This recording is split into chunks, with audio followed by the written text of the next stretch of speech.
오늘 하나님의 말씀을 우리 누가복음 21장에서 같이 보도록 하겠습니다. 누가복음 21장 신약성경 133면 29절부터 36절까지의 말씀을 우리 교독하고 잠시 말씀을 나눈 다음에 기도하겠습니다.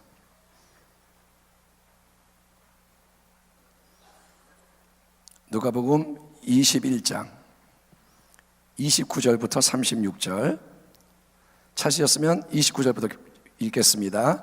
이에 비유로 이르시되, 예수님이 말씀하십니다. 무화과 나무와 모든 나무를 보라. 싹이 나며 너희가 보고 여름이 가까운 줄을 자연히 아나니, 이와 같이 너희가 이런 일이 일어나는 것을 보거든 하나님의 나라가 가까이 온 줄을 알라. 내가 진실로 너희에게 말하노니 이 세대가 지나가기 전에 모든 일이 다 이루어지리라. 천지는 없어지겠으나 내 말은 없어지지 아니하리라. 너희는 스스로 조심하라. 그렇지 않으면 방탕함과 술 취함과 세상의 염려로 마음이 둔하여지고 뜻밖의 그 날이 덫과 같이 너희에게 임하리라. 이 날은 온 지구상에 거하는 모든 사람에게 임하리라. 이러므로 너희는 장차 올 이 모든 일을 능히 피하고 인자 앞에 서도록 항상 기도하며 깨어 있으라 하시니라. 아멘. 오늘 말씀의 제목은 마지막 때를 위한 주님의 당부, 이런 제목으로 우리가 하나님의 말씀을 묵상하겠습니다. 여러분, 사람은 눈치가 있어야 됩니다. 그러면 어디 가서도 밥을 얻어먹을 수가 있습니다. 눈치가 빠른 사람은 판단을 하고 거기에 대처를 하죠. 분위기 파악을 못하고 심각한 자리에서 농담을 하거나 아니면 즐거운 자리에서 여러 가지 또 무겁게 만들거나, 이 사람은 눈치가 없으면 어려움을 당합니다. 여러분, 우리는 영적으로도 눈치가 빨라야 됩니다. 그것은 뭐냐?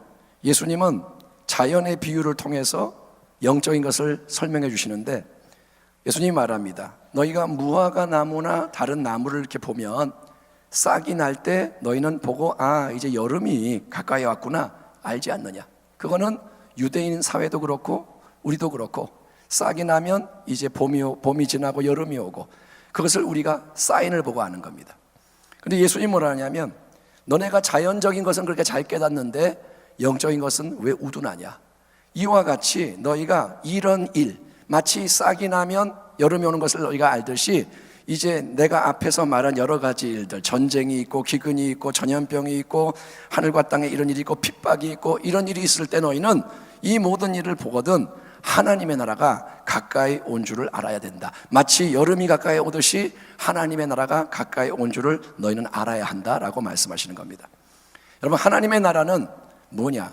하나님이 친히 다스리시는 게 하나님의 나라입니다. 전능하신 하나님이 마귀의 역사를 깨뜨리시고 하나님이 친히 다스리시는 새 일이라는 게 하나님의 나라인데, 그 나라는 이 땅에 예수 그리스도와 함께 새롭게 임한 줄 믿습니다. 예수님이 말씀하셨습니다. 내가 성령의 능력으로 귀신을 쫓아내는 것이면 하나님의 나라가 이미 너에게 임하였느니라.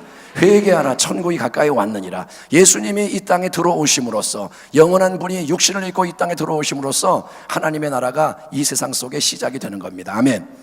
예수님의 말씀이 뭐냐? 하나님 나라의 진리의 말씀인 겁니다. 예수님의 능력이 뭐냐? 하나님 나라의 새로운 능력인 겁니다. 그래서 예수님이 가시는 곳마다 하나님 나라가 확장이 됐습니다. 예수님이 가면 변화가 일어나는 거예요. 예수님이 가면 귀신이 떠나가고, 예수님이 오시면 여러분 삭개오가 회개하게 되고, 예수님이 오시면 오병의 기적이 일어나고, 그리고 예수님은 십자가를 통해서 그 모든 일을 다 이루신 겁니다. 그래서 하늘에 다 예비가 되어 있는 거예요. 근데 이제 마지막 때에 임하는 하나님의 나라는 뭐냐 하면, 그 모든 것이 큰 영광으로 나타날 때 이 땅의 모든 것이 끝나는 거예요. 지금은 하나님의 나라가 보이지 않게 임하지만, 그때는 예수님이 오실 때 하나님의 나라가 권능으로 임해서, 그때는 모든 것이 종말을 향해 나가고 끝나는 거예요. 모든 무릎이 꿇게 되고 모든 것이 심판을 받게 되고, 그래서 그 마지막이 이제 오고 있으니 너희는 그거를 깨달아야 한다. 예수님은 우리에게 분명하게 이렇게 말씀하세요. 너희는 지혜로운 자가 되라. 너희는 싹이 나면 여름이 오는 것을 아는 그 지식보다 더 중요한 지식, 바로 이런 여러 가지 징조가 보일 때 그것이 허탄한 게 아니라 이제 마지막 때에 하나님의 나라가 권능으로 임하는 것을 너희는 알아야 한다, 이렇게 말합니다. 그래서 주님은 뭐라 하냐면, 나의 말은 없어지지 아니하니 너희는 스스로 이제 조심해야 한다. 한번 따라합시다. 스스로 조심하라. 조심하는데 누가 하느냐? 스스로 조심하라는 거예요. 각자가.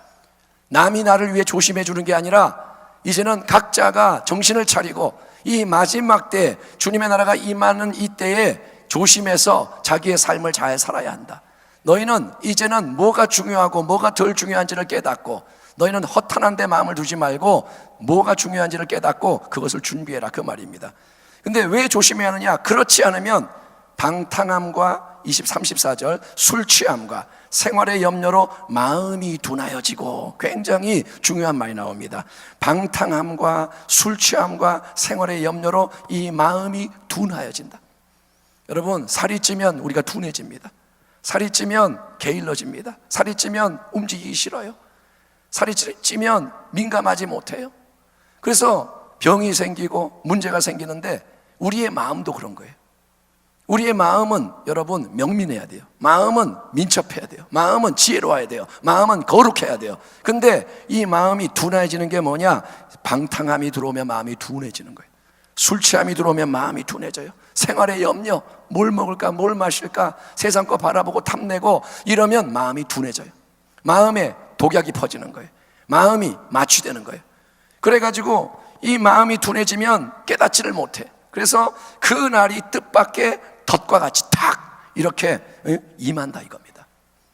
마음이 민첩한 사람은 깨닫고 지금이 어떤 때인지 알고 뭘 해야 하는지를 아는데, 우둔한 이 마음이 이제 아무것도 모르고 도살장에 끌려가는 돼지가 아무것도 모르듯이 먹고 마시고 즐기고 이 세상이 전부인 줄 알고 그러고 살다가 이제 그날이 탁 임할 때 덫과 같이 잡아버린다는 거예요.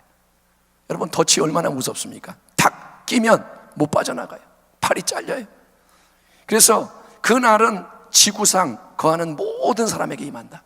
한국에 임하는 동시에 미국에 임하고, 미국에 임하는 동시에 아프리카에 임하고, 이 땅에 지구에 있는 모든 사람이 동시에 그 나라가 임하는 것을 경험하게 된다는 거예요. 그날이 언제냐?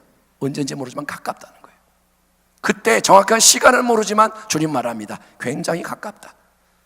역사의 시계가 돌고 돌아서 밤 12시 땡치기 몇 분 전에 우리가 서 있는지를 지금 우리가 모르는 거예요. 여러분, 이 하나님의 말씀을 흘려듣지 마십시오. 그래서 주님은 말합니다. 너희는 장차 올 이 모든 일을 능히 피하고 이것에 당하지 않고 인자 앞에 설 수 있도록, 예수님이 오시는데 그분 앞에 쓸 때 낭패를 당하지 않도록 너희는 항상 기도하며 깨어있으라. 아멘. 항상 뭐하라? 기도하라는 거예요. 항상 뭐하라? 깨어있으라는 거예요. 영적으로 깨어있으라는 거예요. 세상 것에 매이지 말고, 눈이 멀지 말고, 귀가 멀지 말고, 마음이 둔하지 말고 너희는 조심해서 깨어있어라. 그리고 계속 영적인 변화를 주시해라. 이게 점점 가까워지고 있으니 너희는 뭐가 중요한지를 깨닫고 삶을 거기에 맞추라는 거예요. 삶을. 아멘. 여러분, 그런 일이 없길 바라지만 전쟁이 나면 지금의 삶은 다 끝나는 겁니다. 지금 내가 몇 시니까 뭐 누구 만나야 되고, 내가 뭐 학교 가야 되고, 내가 뭐 이거 하고, 전쟁이 나면 그런 거 다 끝나는 거예요. 왜냐? 비상사태니까. 그렇잖아요. 전쟁이 나면 뭐 내가 하고 싶은 대로 못 해요. 왜? 비상사태니까. 그래서 다른 법이 지배하는 거예요. 마찬가지로 이제 우리는 하나님의 나라가 가깝다는 걸 깨달을 때 삶을 재편해야 되는 겁니다. 그거를 들으면서도 그게 뭔지를 깨닫지 못하고, 지금 이렇게 하나님이 말씀 가운데 여러분에게 주시잖아요. 마지막 때다. 주님 곧 다시 오신다. 스스로 조심해라. 너희는 마음이 둔해지지 마라. 너는 항상 기도하고 깨어있으라. 근데 이 말을 우리가 듣고도 어떻게 하느냐? 그걸 잊어버려요. 밖에 나가는 순간 또 뭐 먹고 살지? 어떡하지? 재밌는 거 뭐 없을까? 이게 뭐냐? 마음이 둔해지는 세상의 역사입니다. 원수마귀는 자꾸 어둠으로 우리를 막아버리는 거예요. 우리는 기도해야 할 줄 믿습니다. 여러분, 일단 기도를 시작하셔야 돼요. 우리는 기도를, 작정 기도를 정하고 계속 기도를 했습니다. 근데 이제 기도를 끝나는 이날, 제가 여러분에게 드리는 말씀은 기도를 끝나면 안 된다는 거예요. 아멘. 기도를 멈추지 마라. 기도를 멈추지 마라.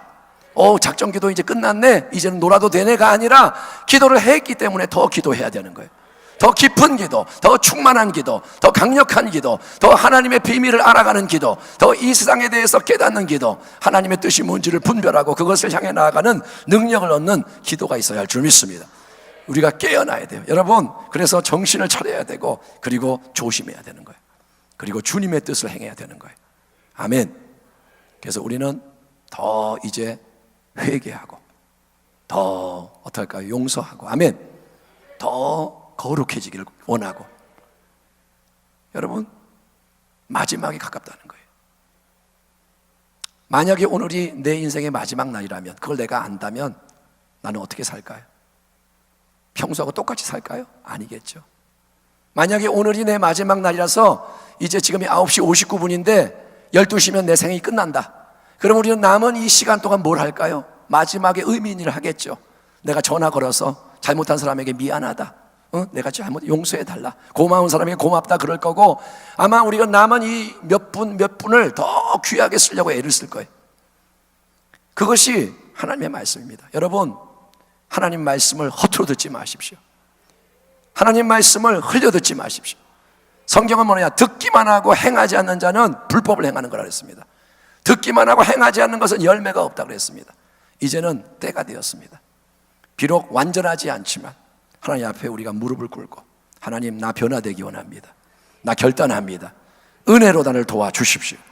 내가 계속 주님의 길을 가게 하여 주옵소서. 이런 말씀이 이상한 말씀이 아니라 이게 진리라는 것을 알게 하여 주옵소서.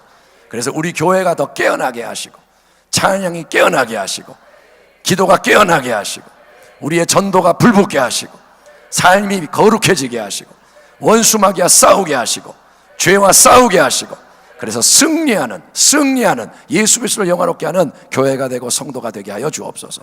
여러분의 가정이 그런 가정 되기를 축원합니다. 여러분의 삶의 걸음에 마지막 때에 합당한 변화가 일어나기를 축원합니다. 하나님이 여러분의 마음의 결단을 받으시고, 오늘 전마서 우리 형제의 찬양을 받으신 하나님이 우리의 삶의 고백도 받으시고 우리에게 새 일을 행하시기를 주의 이름으로 축원합니다. 기도하겠습니다. 하나님 아버지, 오늘 이 밤에 우리는 마지막 때에 대한 또 각성의 말씀을 나누고 기도하기 원합니다.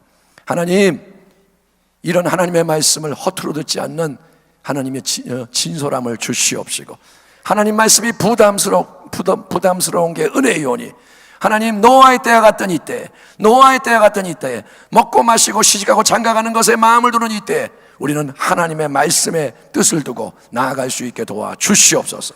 스스로 조심하라 하시니 오늘 밤에 돌아보게 하시고, 내 신앙을 정비하게 하시고, 아버지, 깨어서 기도할 때 성령이 새롭게 임하여 주시옵소서. 오늘 우리의 기도를 강력한 기도가 되게 하시고, 원수를 이기는 능력이 주로부터 임하게 하여 주시옵소서.